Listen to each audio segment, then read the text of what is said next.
What's happening, guys? This is Sir William, and today I'm at the garage shop with Mr. Aaron Brown, and we're going to take a look at some of the really badass builds that he's got going on. Let's go take a look.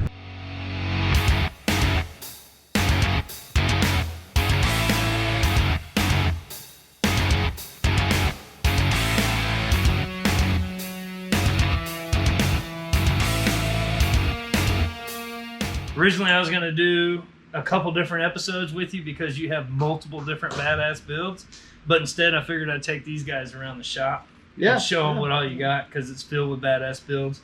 Primarily this one right here. This is the star of the show right now. I mean, this car here is the heart and soul of who we are here. I mean, we've been real fortunate with Vince Kirchner from Labware up in Delaware. He contracted us to do a bit of a marketing project for him that I had a lot of passion for. And I've lived beside the Isaac family for a lot of years and became really good friends with a lot of people in the family. And Bobby Isaac drove the number 71 K&K Dodge, and by my recollection there, he's probably the best stock car driver of all time. Really? I mean, he was the man. I think it was 11 poles or 11 wins and 20 poles in one season. And he just, to me, he's just the epitome of what a stock car driver should be. No fluff and all go. And this has been a dream of mine for a lot of years. And to be able to get the opportunity to do this with Labware and go back to Bonneville. Next year's the 50th anniversary of Bobby's records on the Bonneville with the Dodge Daytona. Okay. And then this year is the 50th anniversary of his 1970 Grand National Series championship in the K&K Dodge. So, to be able to do this project here, it's probably the top of the line for me. You know, whatever happens after this doesn't really matter to me. Yeah. But, we got the 39 over there, Project 39. It's 202 mile an hour, 39 Ford truck. And that's mostly a concrete truck. Okay. It's been real successful at Ohio and Arkansas. We're waiting for our chance here to run it at 1.5 miles. I think 1.5 miles will be 225-ish. 2 miles per hour, folks. So, small block. Just 225 on a small block. Yeah, so, no nitrous, no turbos. It's just all old school and all Ford steel. All motor gas. Yep, 9,000 RPM from that Roush Shades horsepower. So, this year we've been working real hard, on the Performance Plus Ford, and that's done pretty good for us. I mean, we're 234 in 1.5 miles at that car, in a legitimate NASCAR Cup car. So, we got some fun stuff. Yeah. And, Tim's over there working on one of Bill Elliott's 1985 Ford Thunderbirds. And that's the era that I really like. Yeah. Oh, yeah. Square headlights. That's fun stuff. Yeah. And, then we got the late models, super late models that we're doing, the late model stocks from Martinsville. So we got a little bit of everything. Yeah, a little of the FJ sitting out there, and the Raptor's still floating. And we're going to talk about the FJ here in a little bit, because obviously that's what my audience is primarily used to, is a lot of the off-road stuff. But as I've said before, I'm a gearhead, much like most of you guys watching are. Now, one of the things that I think is really cool about your shop in particular is a lot of folks will see these cars and they think, okay, well, it's a stock car shop, right? But you're racing these stock cars, which are typically reserved for an oval track or sometimes even a road course. But how are you racing these? We're just straight line, standing 1.5 miles. So real fast. Yeah, I mean, Charlotte, they go, go 190 couple mile an hour. Charlotte, in 1.5 miles, we go 234. Obviously we don't have to turn, right? But still, for a 3,400 pound chunk of steel, to go from 0 on stock car tires, that's great, to 234 miles an hour, legitimate stock cars. So on stock car tires. On stock car tires. So you're running slicks. Goodyears. Yeah, on the Goodyears. Now, big tires front and rear. Bonneville obviously is salt flats, but do they run a lot of these? Now, what is this? What type of racing is this? Is it just called straight line, or is it called high speed? Land speed. Land speed racing. Yeah. Okay. So obviously everybody's real familiar with Bonneville salt flats, which the number 6 Performance Plus car has ran, and you said it did. We went out there last year. We spent 11 days there. We spent more time off-roading in the Raptor than we did racing. But the conditions just weren't there for us. Yeah, we gave it a shot. We actually went quicker on the salt and the standing mile than we did on the 7-mile track. It was just you just couldn't go anywhere. It was slush. It was like driving 6 inches slush, and I'm not going to abuse the equipment. Like that's just no point in it. So we made the best of it, had a good time, learned a lot, and when we go back this year, we have a even better developed car than we had last year. So what are you aiming for whenever you go to Bonneville? What speed? I'd like to be in 255 range. We went out there 10 years ago or 13 years ago with a cup car, partnered with Dodge and Ray Evernham and helped us out. And we went out there and went 244.9, and the car we have now is light years ahead of what we had then, and the Roush Yates horsepower and the engineering from them and the partnership with Roush Fenway Racing, to help us out with the cup car. So you think 10 more miles an hour is there? I'd like to go 260 personally, but we all have dreams. I understand. But the car in a mile and a half, it was 235 mile an hour car, and we worked to get there. But I think the car has more, and it's just little bits, everything's going to go your way. That's fast, man. 200, man. I can't imagine. So the fastest I've ever been was on 2 wheels. And it was close course. It was 176 on a motorcycle, and that was too fast for me. After 176, I said that's good. Now in a car, I bet it's a little bit different. But describe to me what the feeling is whenever you're doing 200 plus miles an hour. Kind of what's going through your head. I mean, honestly, like Project 39. It's the world's fastest rat rod at right. 202 mile an hour and standing mile on motor. So, I mean, basically, it's just hitting all your shifts and getting that right and just kind of focusing on what the chassis is doing, because there's a lot of speed to be had.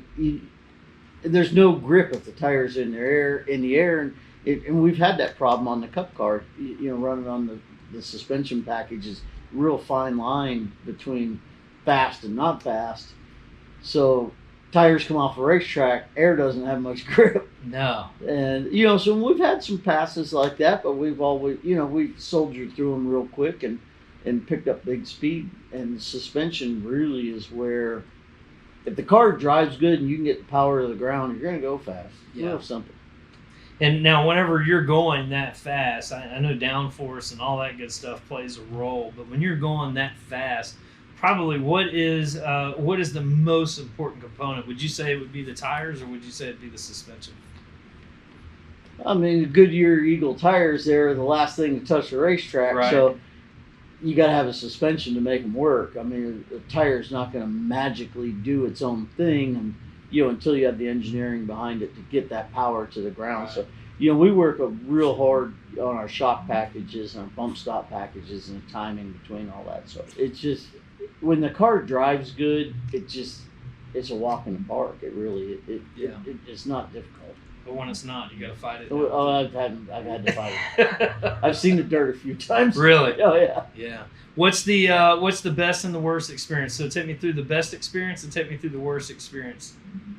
I mean, I think the best experience is the first time Project 39 ran 200 mile an hour. Street legal rat rod on motor.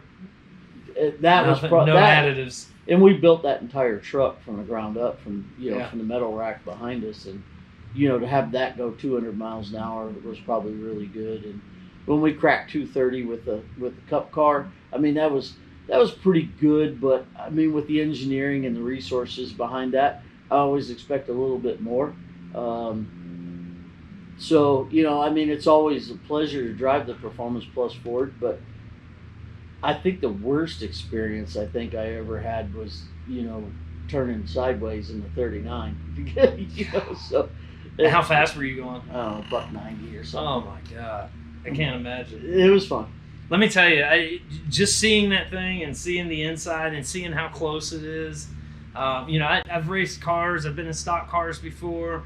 never been in anything that's quite as confined as that. You were. Yeah, you are part of that car, and I can't imagine doing 190 miles an hour and that thing going sideways and looking out the side to go. No, it's at that point you just gotta kind of let it just do hang its on. own thing. Let it do its own thing, and Yeah. if when you see the timing lights, you just kind of burp it a little bit, and Yeah, hopefully get between them. So that's wild.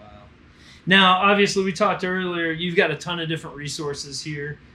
You've developed this business over the course of how many years have you been? I think my last year in cup racing was 2007 with Dale Earnhardt Incorporated. I started this business 2007. Okay. And originally we did a lot of vintage NASCAR restorations and things like that, and special projects. And it kind of morphed into when we started with the FJ.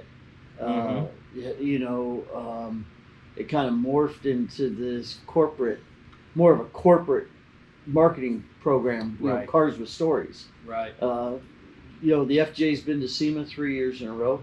The Project 39, the land speed truck's been to SEMA. It was voted by Hot Cars, I think, the #1 badass hot rod in the world. Which it is. Yeah. Chip Foose, a bunch of people on that list, but that was really neat to see that unsolicited somebody thought independent. Somebody independent thought that little truck was top 10 in the world. That's awesome. So sitting on top of that list at #1, I mean that was an honor. I mean it doesn't mean a lot. It was really cool that somebody cared enough with the thousands and thousands of really all cool, the people at SEMA. really cool cars. Well, not just SEMA, it's the entire world. Oh, it's all of them. Yeah. So okay. So to see somebody that took the time to find that was pretty neat. Whether it is or not, who knows? But it sure is fun to drive. That's awesome. So one of the cool things that I really like about the garage shop is the fact that when you come in here, and obviously it's a race car shop, so what's not to love, right? But when you come in here and you see builds like this, this started from an empty spot in your floor, right? I mean, this is not... Alan Wellman. It started. Let's say my dad had a big love for the wing cars, and and then living beside Bobby Isaac's sister for all those years of wing cars. It's kind of bred into you through, I remember when I was 5 years old, going to the Dodge dealership and my dad's Roadrunner and, trading in on a Daytona and stuff like that. But, it just seems like the Daytona always, for some reason, it never left, my life. And to be able to do what we're doing right now and start from the ground up and kind of build it.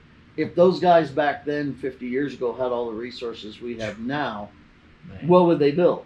Man. That's kind of like... And that's what you're doing. That's what we're doing. Alan Wellman over at BW Race Cars, we worked real close with him. He built the chassis, and we got the chassis over here and did all the, pre-body and did all that stuff. And now, now we're hanging a body on it, and, we'll send it out and get painted. And we'll get it out in October, and we're going to run that 1.5 miles up there in Arkansas, and you can do some testing with it this year, and hopefully we'll see some good speed out of it, and I think we will.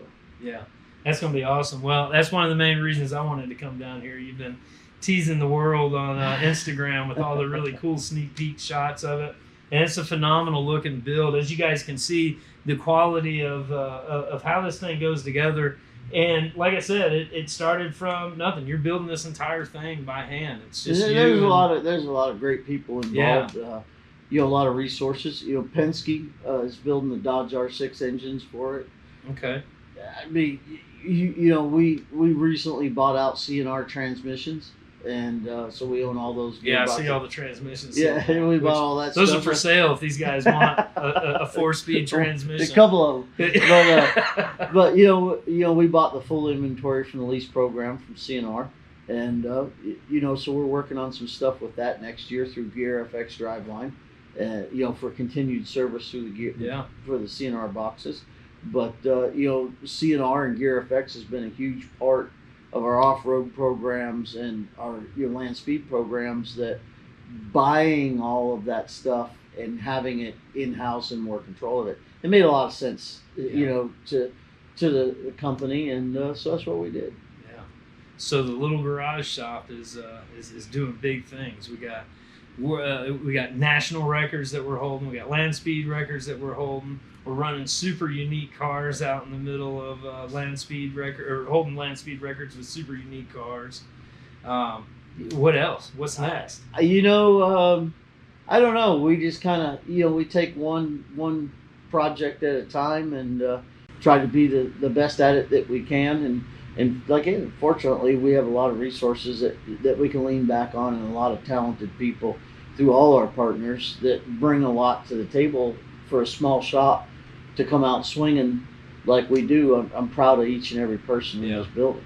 Well, you definitely put out some great work. So while we're on that subject, let's go take a look around the shop and show me a little bit of what you're building. Let's do that. Over here, we have some actual circle cars. This one is our Martinsville car for this year. Jill Linster from Luxembourg in Europe. I've been working with him about 3 years. A couple of years ago, we decided to do our own deal, our own team, and so Jill came over last year. We bought these two cars here, and we did a bunch of testing, did some racing, and did pretty good. He finished 4th over at Caraway in the Randy Hart Memorial 125 in his first race here. And so this year we decided we wanted to go to Martinsville. And so we're building this car here, putting this car together for him to test go to Martinsville, and we'll see where we end up there. If we can run some competitive times, we'll go. But, if not, we'll keep working on it. So you're not just building cars, you're racing cars. Yeah, we race a lot of cars. Like I say, this is the new late model stock for Martinsville. This is our new Smyrna car, that our pro late model that we're going to run. And then this one under the cover is our super late model. This was our new Smyrna car that we raced this year. We're racing the Carolina Pro Late Model Series with that car. It's obviously through circumstances, it's 110% ready to go right now. This one over here is our super late model under the cover that we'll get out later this year and do a couple little shows, see if we can't make a little money with it. And then that's my Darrell Waltrip replica over there that we're building, my Daytona modified Gatorade car. We do a lot of work for DW, and he let us borrow his modified to copy, so we kind of did. That's probably my favorite car. Yeah, it's a neat car. And this is a car for Carlos Ghosn and Bill Elliott down in Georgia that they're going to do some vintage racing for. We're just doing a few little tuning on it. And then this is kind of the truck that started it all for us. Is the baby. The baby, yeah, the 200-mile-an-hour rat rod there. And I really, that truck really has put us kind of where we're at a little bit that we are. But it's been a great truck. It really has. It's a dream to drive, and it's just been really good for us. It's been good. And then the Performance Plus Ford over here is the one we just ran at Spaceport. And Spaceport is New Mexico. Okay, that's in New Mexico Branson now. Spaceport, yep. That's how long of a track is that? We ran 1.5 miles there. A little short on the shutdown, but nothing that can jump on the brakes a little bit. It'd be fine. So that car there, we've run Arkansas, Bonneville, and Spaceport with, and we might go up to Loring, Maine this year with it. And it's been a great learning project, and a lot of stuff that we've done on this car has kind of transferred to the Daytona, and that'll be our car for next year. And we'll see what we're going to do with this car from here on out. We might put a Mustang body on it, and we do bleed blue here, but and we won't hold it against you. It will. When the big red Dodge comes out, I think there's only going to be so much room in the chicken coop there. But so you're replacing the number 6 with the Daytona. I don't know yet. Okay. There's still a lot of room in this car right here, and right now we're running a 2-car land speed team, and with the 39 and the Cup car, and then with Vance with the Dodge, it'll be a 3-car team. I think there's a lot of room left for the 6-car, and especially with the resources behind it, we've learned a lot, and I think we got a lot to go yet. So, okay. We never know. We might park the old 39, put it in the showroom, and say that's been fun. And just run these two. And run the new Cup car and the old Cup car, and never again. I got a '69 Talladega Ford Torino that got some really good friends at Roush Yates that. Yeah, I saw the picture of that on on Instagram. Yeah, so that might be a really neat Aero War to have the Ford versus Dodge again. That would be pretty cool to have them both out there running down the track. Yeah. So, and then, in the showroom, we got my let's take a look at your modified here. I was just telling Aaron, if he needed anybody to drive this for him, I'd be more than happy to do so. I know you don't have the time and all to really treat it the way it needs to be. Well, we got to race it a couple times last year. And, Grandpa and I, we took, I don't know, a year ago, January, we took the month off. And I've always, I come from up north and I always loved the modifieds and kind of always wanted one. So, and Grandpa comes from the same old school. So we kind of just put this together and went to Myrtle Beach with it, had a lot of fun, and did some testing with it in New Smyrna and had a lot of fun. It's definitely time to get this one back out. Yeah. So we thought about taking this one and do some land speed racing with it just for fun, just to see what it'll do. But it's a dream to drive. We're going to do a little road course racing with it this year. We were supposed to go back in March, do an event, but, circumstances are what they are. And, as soon as this all opens up, we're going to be real busy.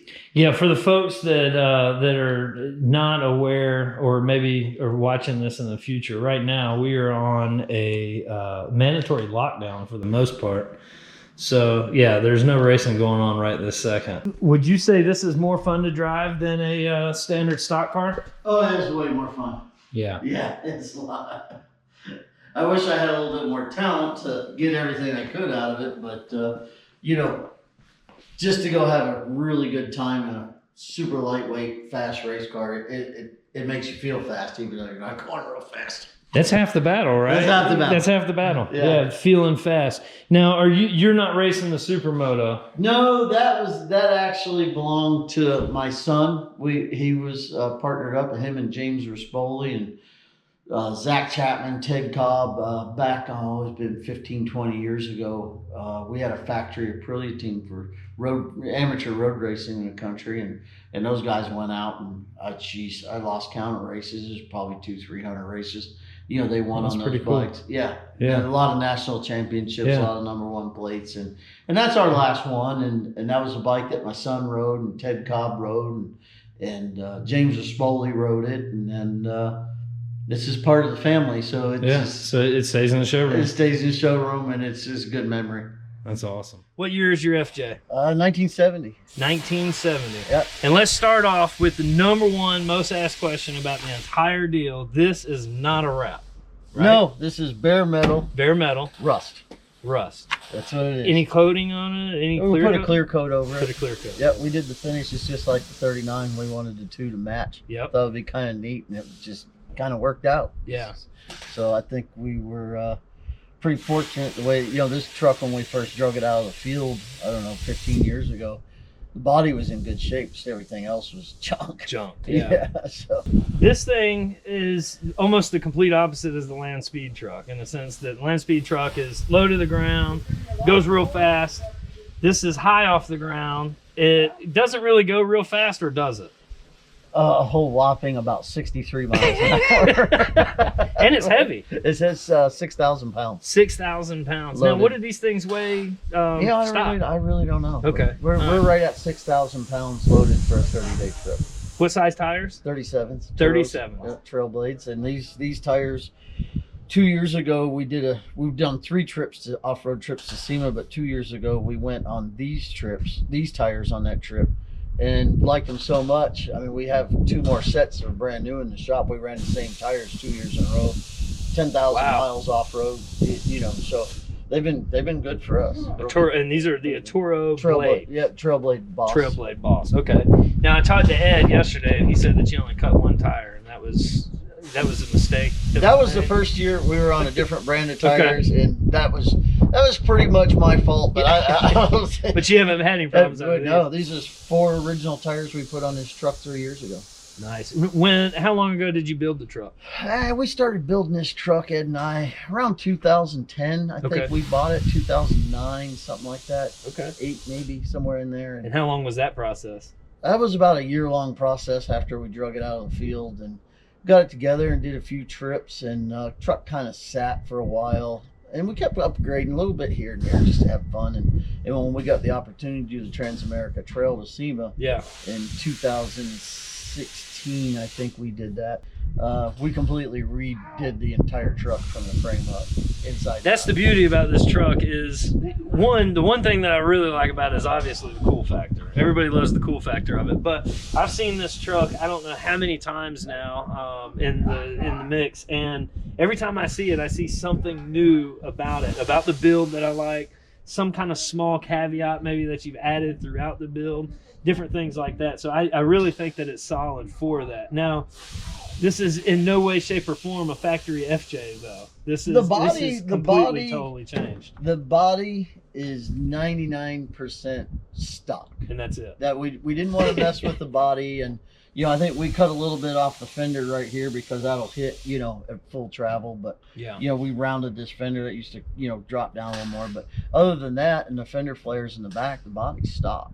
Now, have you ever put it on one of those like flex gauges or anything? See what it does? It does good though. Yeah, it does fine. Rides like a Cadillac. I mean, a lot of the washboard roads out west and stuff. It doesn't shake up your beer and spill your sodas. And that's the other thing is the fact that you actually drive this. I mean, how many miles have you got on this thing? In the 3 years of the off-road trips to SEMA, we did the Trans-America Trail, we did the Oregon Trail, the Bridger Trail, we did some on the Bozeman Trail. And, the last trip we did was Continental Divide from Canada to Mexico and then up to SEMA. And we've done just under 20,000 miles off-road with this truck. Off-road? Off-road, in the dirt. So it's very little pavement. Every now and again we'll get it out and go get parts with it, just to shake it down. Keep everything lubed up.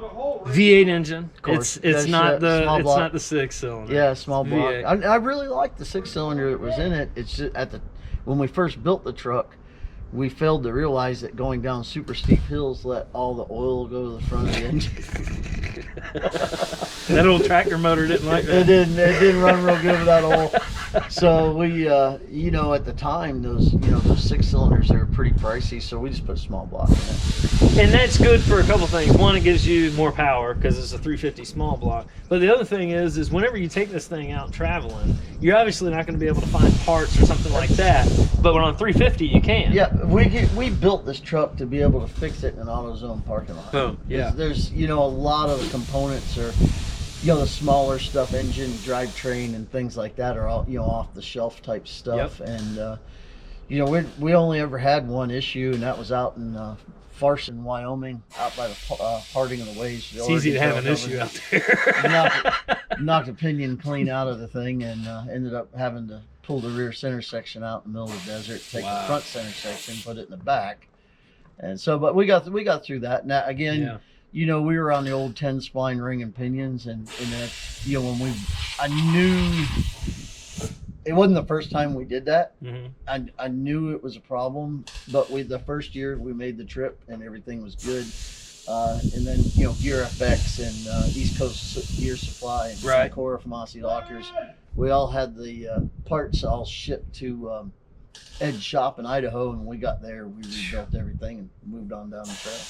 That's crazy. So lockers up front, lockers in the back. Lockers front and rear. And you said those are Torque Masters lockers. Torque Masters, Aussie Lockers, yep. Okay. Which is a really cool locker. I've really affordable and durable. I mean, we put a lot of miles on this truck in all kinds of conditions, and they've never had any flawlessly for us. Nice. Take me through the suspension. What type of suspension setup we worked really close with FabTech. Okay. And Rough Stuff Specialties. Okay. It's a 3-link front suspension. All right. It's a Rough Stuff housing for the Toyota center section, and then it's Hellfire knuckles, and then 300M axles. So it's Frankensteined up. It's got all kinds of stuff. It's heavy duty. Yeah. It's legit, and the rear is the same way. Wow. And that's a 4-link in the rear, so. On the FabTech stuff, and then Pack Racing worked real close with us. We did dual rates in the front and single rates in the rear, just because of the weight loads we carry, and it's front and rear sway bars. Yeah. Good truck.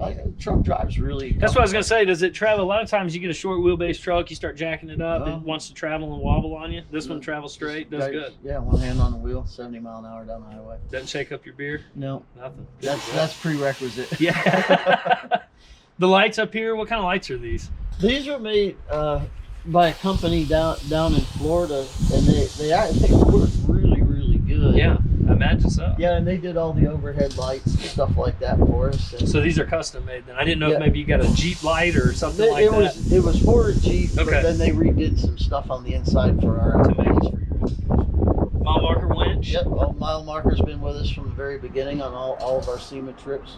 You know, great I've heard good partners. things about them. Yeah. It's got us out of trouble quite a few times. Yeah. So Now the other thing that I like, and we'll take a look at this, is the incorporation of the military boxes that you have in this thing, and kind of the storage situation that you, because this doesn't have a ton of storage, and then you throw the roll cage in there and everything like that. And space is, you know, it's pricey. Yeah. And you got to use it all, and you got two guys in a truck this Yeah. small for 30 days. You got to pick and choose, you know, your battles, and we wanted something that kind of matched the trucks. I mean, I really like the Pelican cases; they're great, but just don't match the aesthetics. And you know, the ammo cans for us, they're airtight, they're watertight. It's great design. Yeah, and they stack nice, and everything worked real good. And we made all the custom racks in the roof rack for the ammo cans up there, and then we carry ammo, you know, all our cooking supplies and stuff, and ammo cans in the rear rack system. So where you guys sleep? Tents. Oh, That's awesome. awesome. It's called camping. Yeah, I don't blame you. Yeah, no rooftop tent. Yeah, No. Well, you do have a scuttle. No, But not anymore. It's got holes in it. It's got holes. So we wouldn't necessarily consider you an overlander, but you've done overland journeys, and that's pretty cool. Longest trip you've been on, how many miles, how many days? The first year, I think we were 5,800 miles on the TAT, and then cut down to Vegas for SEMA. I think that was around. And that was Expedition SEMA? That was the original Expedition SEMA. Okay. And that was how many days? That was 33 days. 33 days. Camping the whole time. The whole time. It I was a good love time. it, man. That's awesome. Take me through probably your favorite part of the build. What is your favorite part of the FJ? Starting the engine and driving away. Yeah. Just driving it. Yeah, this truck's had just countless hours of work over the last 10 years. And you know, it's always good to play with it and learn something new, and you know, add little things here and there to make life a little easier. Yeah. But now that I don't think I'd want to do it again. No. I think I'll pass. Yeah. Now you just want to drive and enjoy it. Yeah. Yeah. I don't blame you. What about the sketchiest situation? Where's the sketchiest situation you've had it? Pretty much every time we Every go time. out. Yeah. That's what happens when you don't shake up the beer. Yeah. Well, that's really cool, man. Have you taken it to Moab? I know you did the TAT. We did some stuff in Moab. Did you do some stuff in Moab with it? We drove through. Yeah. You know, Moab's not it's not one of my favorite places. It's fun, but too many people. Yeah, it's a lot of people. It's incredibly sticky. It's not like a whole lot of skills. I mean, don't get me wrong, guys, but it's not.